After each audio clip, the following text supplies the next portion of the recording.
Let's go into the halls of the Yellow King. This is a companion piece to my True Detective series, and let me give you guys some background on all this Yellow King stuff you've been hearing and Carcosa. First off, he's not the Yellow King where he comes from as far as the original source work. He is the King in Yellow. The American author Robert W. Chambers wrote a book of short stories first published in 1895 entitled The King in Yellow. A much more pronounced reference is the Yellow King himself in his home of Carcosa. The book contains 10 short stories, the first 4 of which are weird, macabre tales relating to the fictional in-universe play called The King in Yellow, which causes anyone who has ever read it or seen it to fall into deep despair and madness. So it's like a book within a book. And one of the stories within the book is called The King in Yellow, and they fall into despair and madness if they read it.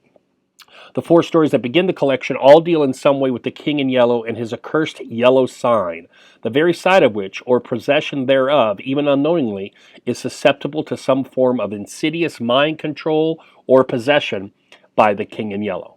And I believe this familiar little squidgle is what the True Detective people interpreted as the sign. The first story, The Repairer of Reputations, is one of the most celebrated examples and evidently takes place in a dystopian future version of 1920s New York. Although it's possible and likely the main character and narrator is unreliable and insane due to a head injury and his connection to the cursed play. The second story is only minorly connected, but the third story, In the Court of the Dragon, tells of a man who goes to a church in Paris and is suddenly overcome with an unending fear of something. He soon is put at ease by the church organist playing music, but that quickly gives way when the organist plays loudly and discordantly, and the organist himself stands and stares at the narrator with a look of unfathomable hatred.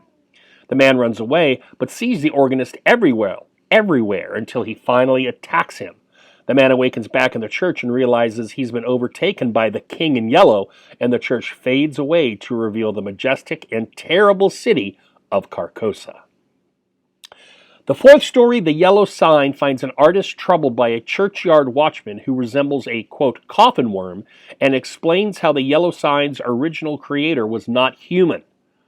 H.P. Lovecraft and other writers, such as August Derleth, who followed Chambers, incorporated Carcosa and the King in Yellow into their storytelling, and it has since become part of the Cthulhu mythos that the King in Yellow, given the outer god name of Hastur, is a brother of Cthulhu and a key figure in the mythos.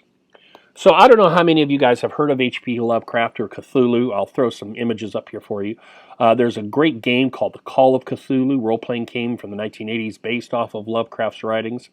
Lovecraft wrote some very scary and horrific kind of stuff based out of a city in Arkham, Massachusetts, the made-up city of Arkham, Massachusetts.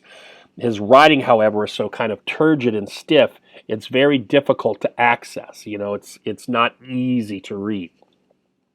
So what they did is they took this guy Chambers and his creation, The King in Yellow, and Carcosa, and incorporated into their mythos, they being Lovecraft and another guy named August Derleth, who also wrote similar stuff to Lovecraft back in the 20s and 30s, or maybe it was a little bit earlier, I can't remember.